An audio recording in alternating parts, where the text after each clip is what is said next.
Napaka-importante ang maging mabait sa kapwa natin, sa pagkikiharap sa ibang tao na may kasamang respeto sa lahat ng panahon.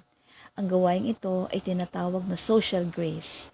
Ang social grace ay malimit or very rare na nating nakikita sa panahong ito.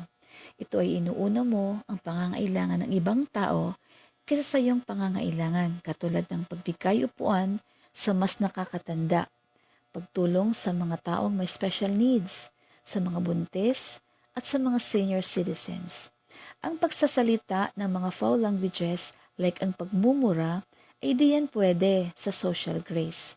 Huwag rin nating kalimutan ang dress code sa anumang okasyon. Kung nasa school ka, dapat mag-school uniform ka. At kung empleyado ka, dapat naka-uniform ka rin. Kung nasa beach or nasa mall, magsusuot ka ng akma sa lugar o sa pupuntahan mo.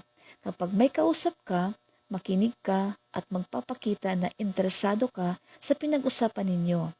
Ito ay iilan lang sa mga dapat nating malaman sa social grace na dapat nating isagawa dahil ito ay nagpapakita lang na tayo ay mga taong may respeto sa kapwa, marunong sumunod sa batas at masayang namumuhay ng may dignidad.